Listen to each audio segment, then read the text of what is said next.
अब आप अभिषेक दास से प्रादेशिक समाचार सुनिए। पहले मुख्य समाचार। केंद्र की एनडीए सरकार के 9 साल पूरा होने के उपलक्ष्य में प्रधानमंत्री नरेंद्र मोदी आज अजमेर से भाजपा के 1 महीने चलने वाले जनसंपर्क अभियान का शुभारंभ करेंगे। बीपीएससी ने 1,70,000 से अधिक शिक्षकों की नियुक्ति के लिए विज्ञापन जारी किया। अभ्यर्थी 15 जून से 12 जुलाई तक कर सकेंगे आवेदन। प्रदेश में एएनएम की नियुक्ति अब लिखित परीक्षा के माध्यम से होगी। एएनएम का बनेगा राज्य स्तरीय कैडर। और मौसम विभाग ने आज पूर्णिया, पश्चिम चंपारण और अररिया जिले के कुछ स्थानों पर लू चलने की चेतावनी जारी की। अब समाचार विस्तार से। केंद्र की एनडीए सरकार के 9 साल पूरे होने के उपलक्ष्य में प्रधानमंत्री नरेंद्र मोदी आज अजमेर से एक रैली को संबोधित कर भारतीय जनता पार्टी के महीने भर चलने वाले जनसंपर्क अभियान की शुरुआत करेंगे। भाजपा अध्यक्ष जेपी नड्डा ने बताया कि जनसंपर्क अभियान 30 जून तक चलेगा। इस दौरान राष्ट्रीय नेता और केंद्रीय मंत्री लोकसभा निर्वाचन क्षेत्र जाएंगे तथा 9 वर्ष में देश की प्रगति के बारे में लोगों को जानकारी देंगे। इस बीच पार्टी महासचिव तरुण चुघ ने बताया कि अभियान के तहत देश भर में 51 महारैलियों का आयोजन किया जाएगा। अभियान के अंतिम 10 दिनों में मोदी सरकार की 9 साल की उपलब्धियों की पुस्तिका प्रत्येक निर्वाचन क्षेत्र में घर घर जाकर दी जाएगी। राजधानी पटना समेत प्रदेश के अधिकतर शहरों के अधिकतम तापमान में लगातार बढ़ोतरी हो रही है। पिछले 24 घंटों के दौरान 7 शहरों का तापमान 40 डिग्री सेल्सियस के पार चला गया। वहीं फारबिसगंज और कटिहार में लू की स्थिति बनी रही। औरंगाबाद और हरनौत राज्य के सबसे गर्म स्थान रहे, जहां का अधिकतम तापमान 41.8 डिग्री सेल्सियस रिकॉर्ड किया गया। इस बीच मौसम विभाग ने आज से प्रदेश के कई शहरों में लू चलने की चेतावनी जारी की है। विभाग ने कहा है कि आज पूर्णिया, पश्चिम चंपारण और अररिया जिले के कुछ स्थानों पर लू चलने की आशंका है। शुक्रवार को पूर्णिया, पश्चिम चंपारण, अररिया, खगड़िया, औरंगाबाद और नालंदा जिले के कुछ स्थानों पर लू चलने की आशंका जताई गई है। वहीं शनिवार को राजधानी पटना सहित पूर्णिया, पश्चिम चंपारण, अररिया, खगड़िया, औरंगाबाद, नालंदा, मधेपुरा, रोहतास, बक्सर और भागलपुर जिले के कुछ स्थानों पर लू चलने का पूर्वानुमान जताया गया है। बिहार विद्यालय परीक्षा समिति ने बीएससीबी ओलंपियाड 2023 की घोषणा की है। बोर्ड अध्यक्ष आनंद किशोर ने बताया कि सरकारी स्कूलों के 9वीं और 10वीं के छात्रों के लिए विज्ञान, गणित और अंग्रेजी में ओलंपियाड आयोजित होगा। विद्यार्थियों का विद्यालय स्तर पर चयन आज से 6 जुलाई के बीच प्रधानाध्यापक करेंगे। ये विद्यार्थी जिला स्तर पर आयोजित प्रतियोगिता में भाग लेंगे। हर विद्यालय से 4-4 विद्यार्थियों का चयन होगा। राज्य स्तरीय ओलंपियाड पटना में होगा। जिला और राज्य स्तरीय ओलंपियाड की तिथि की घोषणा बाद में की जाएगी। नई शिक्षा नीति के तहत बच्चों में नेतृत्व क्षमता, पर्यावरण संरक्षण और जीवन कौशल बढ़ाने के लिए सरकारी स्कूलों में अब यूथ क्लब और इको क्लब का गठन होगा। राज्य परियोजना निदेशक बी कार्तिकेय धनजी ने बताया कि क्लब को बच्चे ही तैयार और संचालित करेंगे। इसमें राज्य के प्राथमिक, प्रारंभिक, माध्यमिक और उच्च माध्यमिक स्तर के 72,000 से अधिक स्कूल शामिल होंगे। राज्य के 743 सीबीएसई और आईसीएसई स्कूलों का यू-डायस कोड रद्द कर दिया गया है। बिहार शिक्षा परियोजना परिषद ने इसकी सूचना सभी जिला शिक्षा पदाधिकारी को भेज दी है। सीबीएसई ने कंपार्टमेंटल परीक्षा की तिथि जारी कर दी है। 10वीं की कंपार्टमेंटल परीक्षा 17 जुलाई से शुरू होगी। वहीं 12वीं की परीक्षा एक ही दिन केवल 17 जुलाई को होगी। नवादा जिले के कादिरगंज थाना क्षेत्र में ओहरी मोड़ के पास अपराधियों ने हथियार के बल पर एक पेट्रोल पंप के मैनेजर से 10 लाख रुपए लूट लिए। भोजपुर जिले के पोसवा मोड़ के पास पटना एसटीएफ और स्थानीय पुलिस ने 2 हथियार तस्करों को गिरफ्तार किया है। बिहार लोक सेवा आयोग बीपीएससी ने 1,70,461 शिक्षकों की नियुक्ति के लिए विज्ञापन जारी कर दिया है। अभ्यर्थी 15 जून से 12 जुलाई तक आवेदन कर सकेंगे। आयोग के अध्यक्ष अतुल प्रसाद ने बताया कि प्राथमिक विद्यालय के शिक्षक अभ्यर्थियों के लिए SCERT का पाठ्यक्रम ही परीक्षा का आधार होगा। वहीं माध्यमिक और उच्च माध्यमिक शिक्षक परीक्षा के लिए प्रश्न NCERT से पूछे जाएंगे। उन्होंने कहा कि मुख्य प्रश्न पत्र में नेगेटिव मार्किंग का प्रावधान होगा।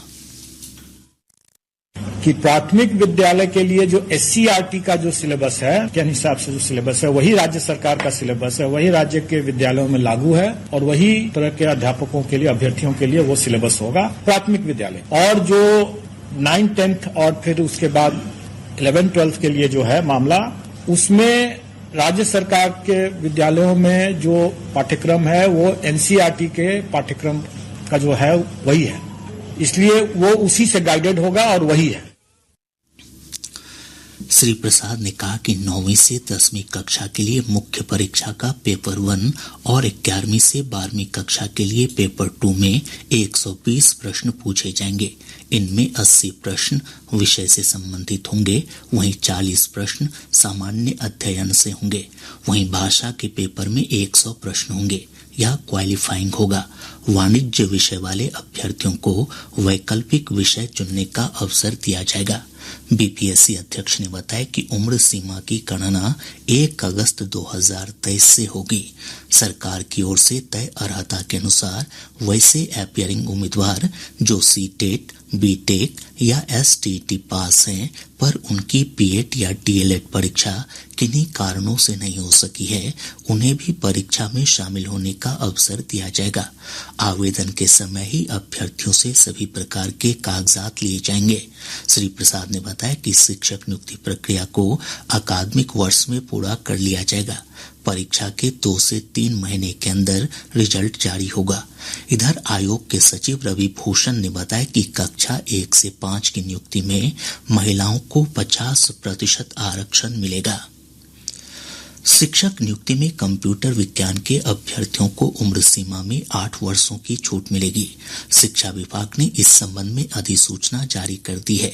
इसके तहत इस नियमावली के लागू होने के पहले STET 2019 की पात्रता परीक्षा में उत्तीर्ण होने वाले कंप्यूटर विज्ञान के अभ्यर्थियों को इस नियमावली के लागू होने के बाद नियुक्ति में पहली बार अधिकतम आयु सीमा में छूट दी जाएगी। प्रदेश में ANM की नियुक्ति अब लिखित परीक्षा के माध्यम से होगी। मुख्यमंत्री नीतीश कुमार की अध्यक्षता में मंत्रिमंडल की हुई बैठक में इस आशय के प्रस्ताव को मंजूरी दी गई। बैठक के बाद कैबिनेट विभाग के अपर मुख्य सचिव डॉक्टर S सिद्धार्थ ने बताया कि मंत्रिमंडल ने बिहार महिला स्वास्थ्य कार्यकर्ता नियमावली 2023 को स्वीकृति दी है। इसके तहत अब ANM का राज्य स्तरीय कैडर बनेगा। स्वास्थ्य विभाग पटना के अंतर्गत बिहार महिला स्वास्थ्य कार्यकर्ता ऑक्सिलरी नर्स मिडवाइफ ANM का संवर्ग नियमावली 2018 संशोधित किया है। इसमें मुख्य रूप से 2 संशोधन है, महत्वपूर्ण संशोधन है। पहले तो है कि अब परीक्षा के माध्यम से ही है बहाली होगी। पहले मार्कशीट के आधार पर होती थी, अब परीक्षा के आधार पर बहाली होगी। और दूसरा मेजर संशोधन इसमें यह है कि ये जिला काडर नहीं होकर अब यह राज्य काडर होगा। डॉक्टर सिद्धार्थ ने बताया कि अन्य पिछड़ा वर्ग कन्या आवासीय उच्च माध्यमिक विद्यालयों में केंद्रीय विद्यालयों और जवाहर नवोदय विद्यालय के सेवानिवृत्त शिक्षक संविदा के आधार पर नियोजित होंगे। एक अन्य फैसले में कैबिनेट ने दरभंगा हवाई अड्डा और पूर्णिया सैन्य हवाई अड्डा पर नए सिविल इनक्लेव के निर्माण के लिए भारतीय विमानपत्तन प्राधिकरण और राज्य सरकार के बीच समझौता ज्ञापन को स्वीकृति दी। दरभंगा और पूर्णिया एयरपोर्ट में जो राज्य सरकार एयरपोर्ट अथॉरिटी के साथ MOU साइन करेगी, उसके प्रारूप पर स्वीकृति दी गई है। दोनों हवाई अड्डों में जो MOU हैं उसमें मुख्य रूप से ये बातें उल्लेखित हैं कि राज्य सरकार उसमें जमीन बिना इंक्रोचमेंट को उपलब्ध कराएगी। इसके कनेक्टिविटी 4 लेन से सड़क का मार्ग की कनेक्टिविटी देगी। बिजली पानी की उपलब्धता सुनिश्चित करेगी, जिसका भुगतान वे स्वयं करेंगे लेकिन उपलब्धता सुनिश्चित करेगी। शहरी क्षेत्र की जो मास्टर प्लान है उसमें से एयरपोर्ट का उल्लेख किया जाएगा और म्युनिसिपल टैक्सेस जो है प्रेषण में 5 साल तक वेव करेगी। तो यह MOU के पश्चात जो निर्माण कार्य है अब आरंभ हो सकेगा। राज्य सरकार ने गेहूं खरीद की अंतिम तिथि बढ़ा दी है। पैक्स व्यापार मंडल, नैफेड और खाद्य निगम के अधिकृत केंद्रों पर अब गेहूं की खरीद 15 जून तक होगी। पहले अंतिम तिथि 31 मई थी। खरीद के बाद संग्रहण केंद्रों पर गेहूं जमा करने की अंतिम तिथि भी बढ़ाकर 22 जून कर दी गई है। इस संबंध में खाद्य और उपभोक्ता संरक्षण विभाग ने अधिसूचना जारी कर दी है। इधर राज्य में अब तक 613 मीट्रिक टन गेहूं की सरकारी खरीद हुई है। अब पटना से प्रकाशित प्रमुख समाचार पत्रों की सुर्खियां। आज के सभी समाचार पत्रों ने अलग अलग खबरों को प्रमुखता से प्रकाशित किया है। हिन्दुस्तान ने लिखा है शिक्षक भर्ती के लिए आवेदन 15 जून से। दैनिक जागरण लिखता है एएनएम नियुक्ति भी लिखित परीक्षा से बनेगा स्टेट कैडर। प्रभात खबर की सुर्खी है बिहार में फिर लू शुरू, चढ़ेगा पारा। दैनिक भास्कर ने लिखा है जम्मू में बस खाई में गिरी, लखीसराय के 11 की मौत। राष्ट्रीय सहारा और दैनिक आज समेत सभी समाचार पत्रों ने नरेंद्र मोदी सरकार के 9 वर्ष पूरे होने की खबर को प्रमुखता से प्रकाशित किया है। और अब अंत में मुख्य समाचार एक बार फिर। केंद्र की एनडीए सरकार के 9 साल पूरा होने के उपलक्ष्य में प्रधानमंत्री नरेंद्र मोदी आज अजमेर से भाजपा के 1 महीने चलने वाले जनसंपर्क अभियान का शुभारंभ करेंगे। बीपीएससी ने 1,70,000 से अधिक शिक्षकों की नियुक्ति के लिए विज्ञापन जारी किया। अभ्यर्थी 15 जून से 12 जुलाई तक कर सकेंगे आवेदन। प्रदेश में एएनएम की नियुक्ति अब लिखित परीक्षा के माध्यम से होगी। एएनएम का बनेगा राज्य स्तरीय कैडर। और मौसम विभाग ने आज पूर्णिया, पश्चिम चंपारण और अररिया जिले के कुछ स्थानों पर लू चलने की चेतावनी जारी की।